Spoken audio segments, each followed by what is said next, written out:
It's time to join Montana's very own and your voice for agriculture, Talkin' Ag Lane Nordland, for today's Lanecast. Hello, everyone, and welcome back to more agriculture conversations on the Lanecast Ag Podcast in partnership with, of course, the Western Ag Network.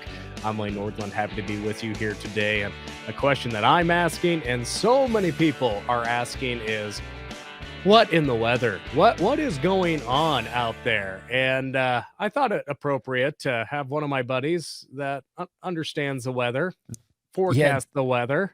Jason Laird. That's a pretty lofty statement. I don't know that anybody really understands the weather, you know. And I always equate meteorologists to stockbrokers, right? They're generally the last ones to know what the market is going to do. Yeah. It's kind of the same thing with weather forecasters, I think. But well, again, the one and only meteorologist Jason Laird joins us, and Jason, so many producers.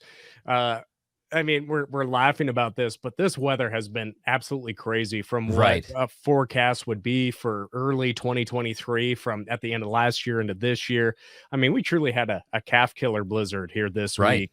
Hit Montana, Wyoming, so many parts of our coverage range. And then we also have so many producers that are really needing to get into the field to plant some spring crops. But I guess before we jump into this, to maybe really dive into the weather situation, just share a little bit about yourself and how you actually do really specialize in forecasting for farmers and ranchers as well.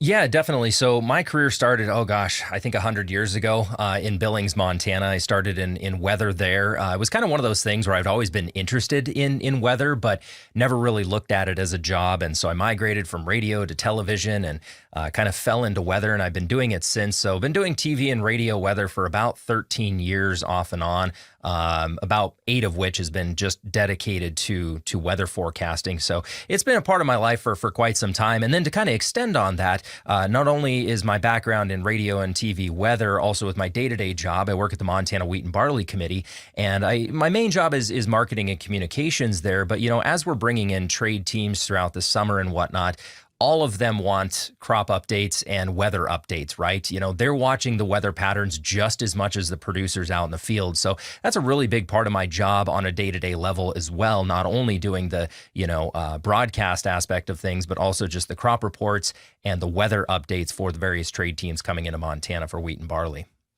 Well, and again, I think the guys that were able to scratch that winter wheat in last fall, I mean, the emergence looks really good here around where I live. Charlie Bumgarner, one of your board members with Wheat and Barley Committee. Is he still on Wheat and Barley Committee? He is. Yep. Charlie's still with us. So Charlie leases farm ground around us, and they were able to scratch that crop in last year, and then it rained and snowed a bunch, and really got a good start. And so I know guys that want to get spring wheat and all the other crops in the ground, they're itching. And for me, I want my hay pasture and my grassland to grow out there too. So I guess at this point, you know, we both BS for a living. I joke this. I'm a farm broadcaster, so I can talk to pay for my cows. There's a lot of truth in that. but Jason, you know, I just myself and so many other people just want to know day to day what's going on. I mean, I saw the weather forecast last week, and it really, in my mind, didn't have that much in terms of what we were going to be looking at here this week with, I'd say I got a foot of snow here, or slush. Right. My dad had about 2 feet of snow over in Lewistown. My in-laws had more just east of us in Belt. But I guess, what are we looking at here for the next few weeks as folks want to get planning done? They want to get branding done. And, you know, not just Montana, but across the West. And we got El Nino concerns as well, because we just wrapped up La Nina. Sometimes I just think all you forecasters are full of shit sometimes, but I said, we're kind of like stockbrokers, you know. At least as a farm broadcaster, I'm just sharing what the futures are doing. I can't predict them, but I guess, Bud, what are your thoughts on the weather here this spring? Yeah, you bet. I think to start off, be careful what you ask for, because I know that everybody is chomping at the bit to get into the field, and it looks like that's going to be a pretty strong reality here over the next couple of weeks. But what we're going to kind of chat about here is just some of the main key elements that are going to be playing into the summer. So we'll kind of look at just, how things are right now. Again, those major influencers. And at best, we got 50-50 chance of everything. So, let that sink in for a minute, I guess, right?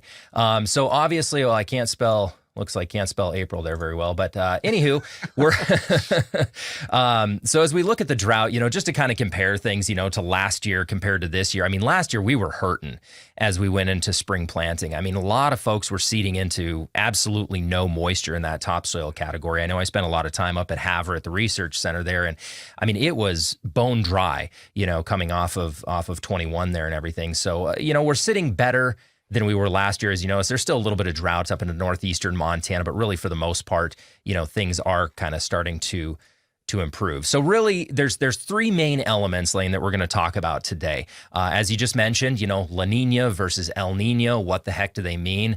One of the things that I hear this all the time at conferences, you've probably heard it as well, where, La Nina meant dry, so El Nino is going to mean wet and, lush crops everywhere. That's not necessarily the case. El Nino can be just as detrimental and just as dry as La Nina.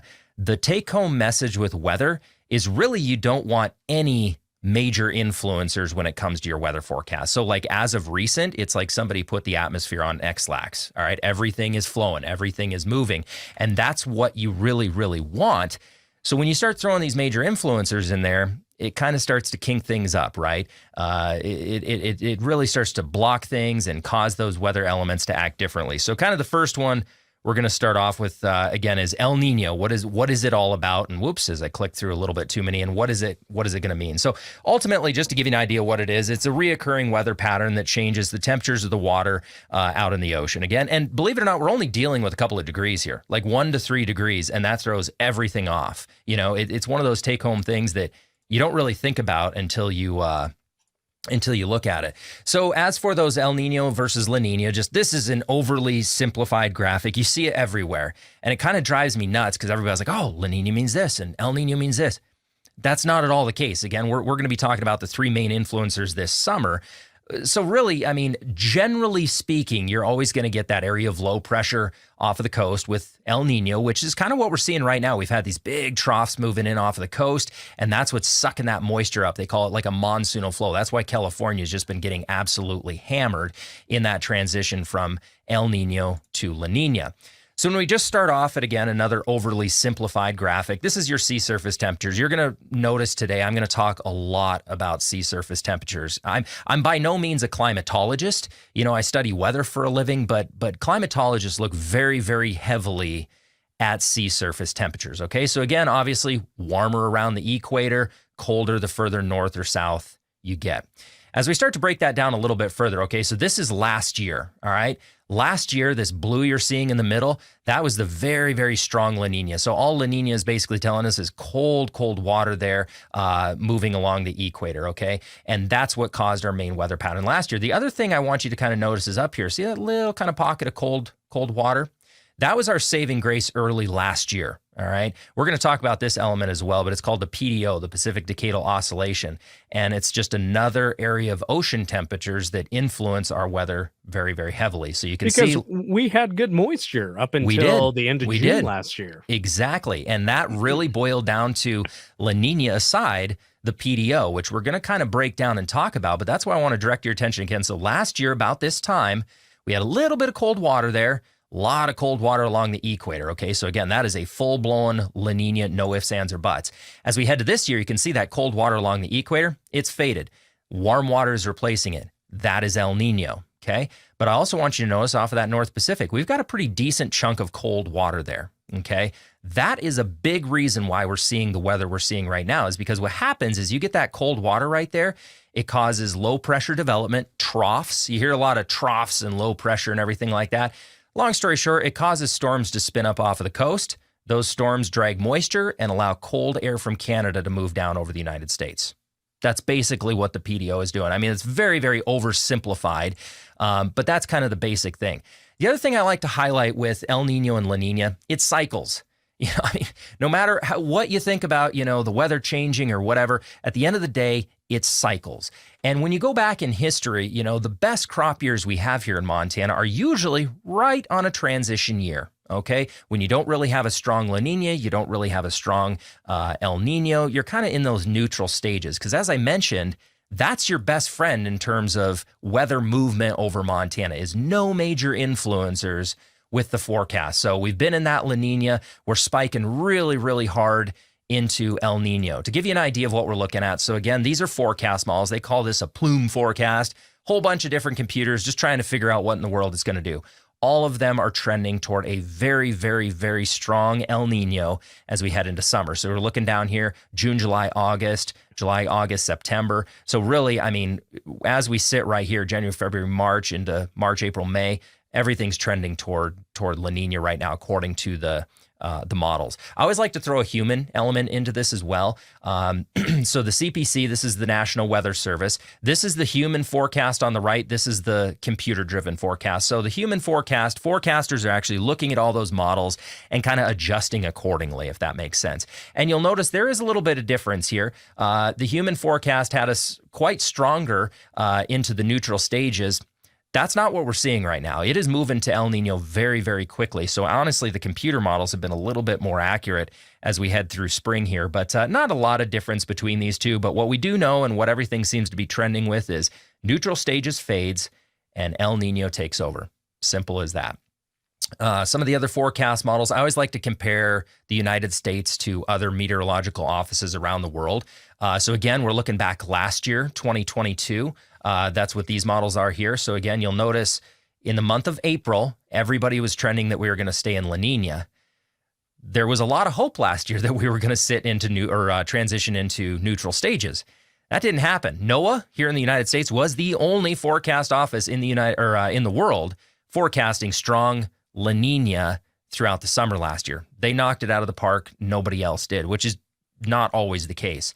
As we head to this year, everybody's pretty on par. So April 2023, everybody was pretty on par with us being into those neutral stages, starting to trend into El Nino.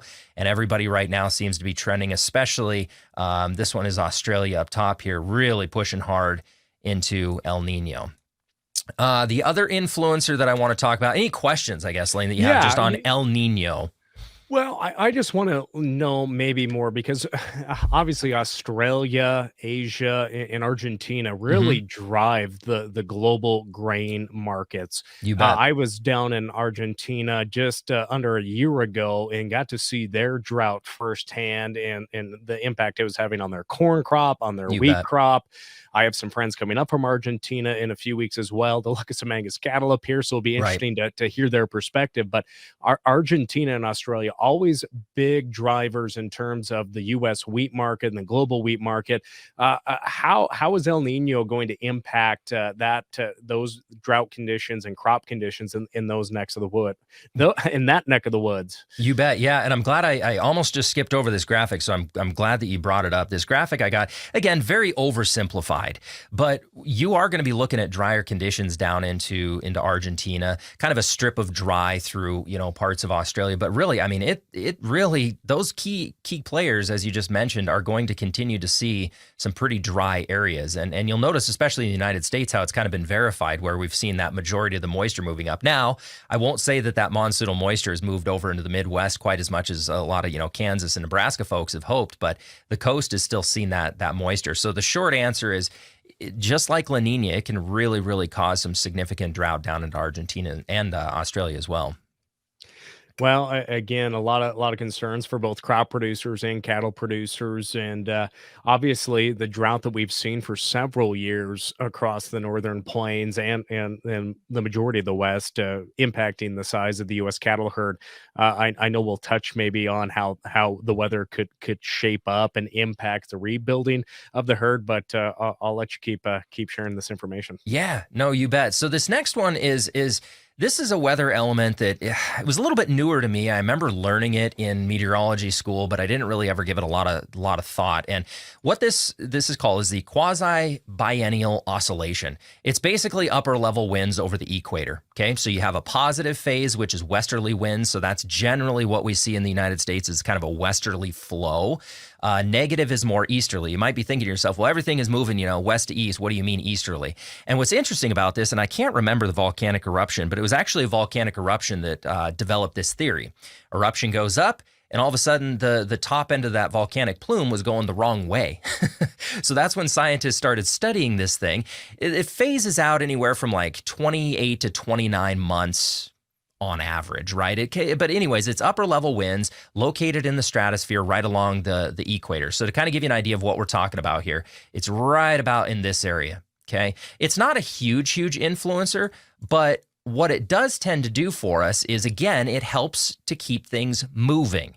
It really keeps things from blocking up. You know, when we had the La Nina over the past couple of years, we've seen strong high pressure blocking right over the North Pacific. And that basically causes all that stuff to either go over us or under us because we've got that big ridge of high pressure camped out.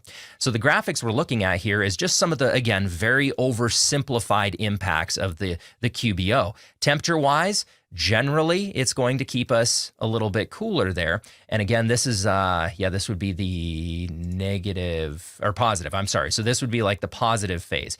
As we look toward the precipitation in the positive phase, generally, you know, I don't totally buy this. You know, usually you're going to get a little bit better moisture flow off of the coast, again, because those winds are westerly. You don't have anything that's trying to, you know, train wreck or back everything up there off of the coast. So it's one of the main influencers that we're going to be dealing with that we haven't had over the last couple of years, right? Any questions with QBO? That one's kind of a short and sweet little entity there. The big one, all right? This one arguably is the biggest influencer outside of El Nino and La Nina, and that is the Pacific Decadal Oscillation, or the PDO, okay? All that is ocean temperatures and the circulation off of the North Pacific, okay? So in a positive phase, you've got warm water off of the Pacific coast. Again, America's right there. In a negative phase, you have sea surface temperatures that are much cooler, all right? So here's where we start to get into how things are playing out, all right? So I pulled this, the last sea surface temperature one we had was just a couple of, last graphic I should say, was just a couple of days ago. We've got some pretty significant cold water off of the coast. So to start to combine all these elements, we have El Nino going on right now, which again causes a bit of a monsoonal flow for us. We've got a quasi-biennial oscillation that's switched to more of a westerly flow, and we've got the cold water off the Pacific. So really, we've got all the weather elements playing in our favor for cool and wet right now, okay? That's not necessarily how it's going to play out for the rest of the summer, but that's how we're looking right now. So again, you'll notice those sea surface temperatures much cooler off of the coast there, all right?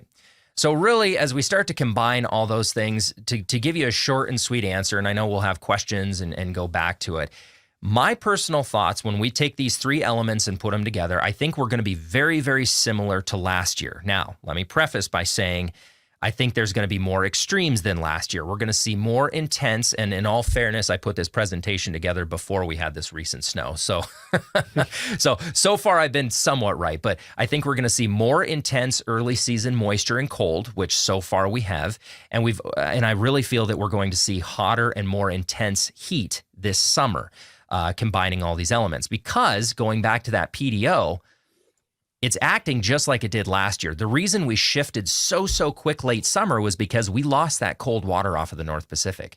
As soon as that cold water went away, we started to get the high pressure ridge developing off of the coast, and it got hot and dry fast last fall, which wasn't all that bad because, again, it was right during harvest. So we want everything to turn. We want to be able to get the tractors out in the field and not worry about, things going south out in the field and whatnot. But it's acting very similar. So right here, this PDO, this is the one thing that you could really watch going into summer. If we hang on to the cold water, it's going to be a pretty cool summer for us. It's not going to be overly intense. But if we lose this cold water, which I'm anticipating we are, because again, it's acting very similar to last year, we're going to get hot, and we're going to get hot fast. So again, my anticipation is, yes, we're going to have that early season moisture. So your winter wheat crop is going to be looking great. Cattle might be a little bit different story for those who are still calving and whatnot, as you mentioned. But I really think that we're probably going to get hot and have a pretty intense heat summer, if that makes sense, once you combine those elements. Well, I guess, as you mentioned, cool and wet here for the foreseeable future. But what so many people are concerned with, of course, is getting a little bit of warmth for these grasses to grow, Right. for the grains to take off. Can you put a timeline on what that weather, the cool effect, how long that's going to be in? And is it going to be like last year when once July 1st, once we celebrate my birthday and Canada Day on July 1st, is it just going to get hot and not rain and just stay in the high 90s into the 100-degree weather? That's what's on my mind right now. Right. 50-50 chance. No, I really think that we're going to start to see that heat building in as early as the end of next week. There's one more little trough as of today. There's one more little trough that is trying to move in off of the coast, which is going to potentially bring a little bout of moisture early next week. I don't think it's going to be overly intense. And right now, models are all starting to trend warmer and drier toward the end of next week. So, especially in the wheat and barley world, it does put us behind, but we're not necessarily quote unquote late yet. Now, if we push that out one more week, then we, start getting a little bit concerned and whatnot. But right now, that's seems to be how it's trending. Well, it's such a curse almost too, especially for the livestock end of things. I've Right. talked to producers that rely on reservoir water out in their pastures, and all the reservoirs are full. But again, just something we've all been faced with for 4 or 5 years now is buying really expensive hay. Right. Do you think there's a chance that the hay crops will get put up on dry land in time for this grass to grow? I know you're not an agronomist or a No, range I get health it. expert, but Yeah, that's what so many people have been faced with is just the cost of hay. you And bet. if it's going to get hot, are the grasshoppers coming? These are Right. just questions that so many people are asking, including myself. Yeah, no, you bet. I really think that first cut is going to be fine. It might be a little bit stressed late into the season, but and I really hope I'm wrong. I really hope that we hang on to that cold water off of the North Pacific and it doesn't act like last year. Because then, if we hang on to that cold water, it's going to be a really good growing season. Almost, it might be a little bit borderline cool growing season, but we're still going to keep that moisture. So much like winter wheat, I think that those early crops are going to be fine. So like that first cut of hay, I think you're going to be okay. But doubling up and getting a second crop in that's going to be a little bit more of a gamble. That's kind of my personal thought. And what was the other half of that question? I totally spaced. I don't even remember now. I'm just so concerned about putting up a hay crop, and Yeah. and I guess on the heat rolling in, like you said, Right. that it starts to dry up. But are we forecasting the high 90s through the 100-degree area like we were last year? And Yep. grasshoppers is kind of Oh, what yeah, that's right. yeah, grasshoppers. I mean, obviously, there's theories that this cold weather maybe has knocked off the grasshoppers. What are you hearing out when you're traveling within the ag community on the grasshopper front? Right. The biggest thing with grasshoppers is sustained cold. So again, from everything I've learned with grasshoppers, you want frigid temperatures for a long amount of time, which we did get a little bit of that this last winter. So I don't anticipate that the grasshopper pressure will be as bad as last year, given that cold. But again, a lot of it's going to depend on that heat. If we do get hot in late season, those little buggers seem to regenerate quicker than bunnies, so that's the biggest concern. So again, I'm not really giving you a straight answer on it, but I don't think we're going to see the pressure that we did last year because we did actually get a decent winter in Montana, and we haven't had a decent winter in a while now. So that really does help. And then again, these late season snowstorms, as big of a pain as they are, especially like tonight, I think in Great Falls, I saw, we're supposed to drop to like 20. That's fantastic because a lot of these bugs are still, we had a day just in the 70s, 75, pushing 80 the other day. Those bugs start to try to move around and do things. I see it out here with the wasps just living in town. The wasps, you can't say that fast, wasps start to come out.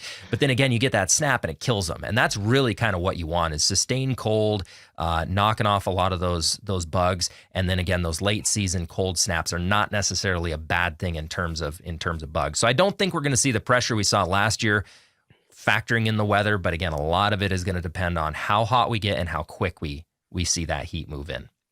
And how long is the snowpack going to last across the West in the Yep. Intermountain states? Just because obviously we have a good snowpack, Mm-hmm. but once it starts to heat up, I think we're going to be Right. seeing these creeks and rivers just roaring here soon. But how on a positive side of that, how long do you think that snowpack can last in terms of keeping water coming down our creeks? Yeah, so again, it's going to go back to that PDO, right? If we continue to see the storms moving in off the coast, you're going to hang on to it because, again, those overnight lows are going to settle down and the snow is going to, kind of not necessarily refreeze, but stay a little bit more stable. So I think that we're going to hang on to the snowpack a little bit longer than last year, but I do feel if those hotter temperatures move in that I'm anticipating, it's going to melt very, very quickly. And then the other thing you got to factor in and keep an eye on too is how intense the storms are that move through the area, right? One of the biggest concerns being an operational meteorologist that I am, which is kind of more day-to-day warning, coordination, that sort of thing, is thunderstorms. You get a thunderstorm over the mountains, it may not even be that warm, but you get that rain on top of snow and you get rapid melt. So you might see a decent area with some pretty substantial snowpack, but you throw those wicked storms on top of it and it melts incredibly fast. And we've kind of seen that the last couple of days around Great Falls with this slushy nastiness is, you get rain on top of it and it's gone, and you literally have slush chunks rolling down the hill. So again, not a straight answer. I think that, we'll probably hang on to the snowpack a little bit longer, just given the weather elements that are playing into our favor, but it all is going to boil down to how quickly that cold water dissipates, if it does, off of the North Pacific. And obviously, we're still in drought. Oh, yeah. Oh, yeah. I think, especially people that aren't in agriculture or depend on growing livestock and crops off the land, you'd think after this winter, oh, we're out of the drought. We're good to go. Well, Right. not necessarily. I mean, you still look at the drought monitor. Let me pull that back up there. Oh, yeah. No, you bet. But I mean, when you look at that, we are still in severe drought. Is it severe? Is it severe to abnormal? What? Yeah, what we're is the still majority up into top there? northeastern Montana where you're seeing that little orange streak. That is still considered severe. Most of the areas, though, the area I'm really fortunate to see some improvement in those into the Golden Triangle, north central Montana, because I was just up in Havre last week and there actually is some moisture in the soil. It's nice to see, but it really paints a picture of just how bad the drought was. And a lot of folks, I get it all the time, like, oh, well, we had a lot of snow. Well, first of all, on average, 10 inches of snow might be 1 inch of water, right? If you're lucky. And you need substantial above average snowpack and continued snowpack for it to matter because, all throughout the winter, our ground's frozen. None of that moisture can actually soak in. So you could get, 30 feet of snow. It's not going to do you a whole heck of a lot of good. Right now is, again, big of a pain in the butt as they are. These late season snows and rains are the best thing in the world for us because the ground has thawed. It can actually start to absorb that moisture and get our surpluses back up in both the topsoil and the subsoil category. So yeah, we're still in drought, and I don't know that it's going to continue to improve much more, especially if things trend the way I'm thinking they're going to trend, which is not necessarily good news. I know that's not what everybody wants to hear, but yeah, it's definitely improved over last year, at least heading into the first part of the growing season. Well, and again, so many in the cattle sector, we saw record prices due to that drought that was in the 2012, 13, 14 area, especially that herd reduction in the South and the Southwest. But I don't think we're going to see the herd rebuilding quite as fast. This isn't me trying to be an expert or anything, Right. but just I don't think we're going to recover drought wise across the West and the Midwest and in the West Coast, Southwest, all those Right. areas quite like we did in those areas. And cattle producers, we can rebuild the U.S. cattle herd really, really fast. Right. And thus the prices drop off too. I just, my gut feeling is just with these dry conditions and I know guys are bullish on what this market is doing because the prices are outstanding. Well, For sure. it's because we have a lower U.S. total herd size. Right. But Right. I just my gut feeling is hay's still going to be. People are still going to be buying hay because we're not going to be able to put it all up, and I don't Right. think guys are going to be maybe retaining heifers quite as much. I hope I'm wrong, Totally. but I just think from a conservative aspect of trying to keep our herd together, Right. that's what I'm seeing.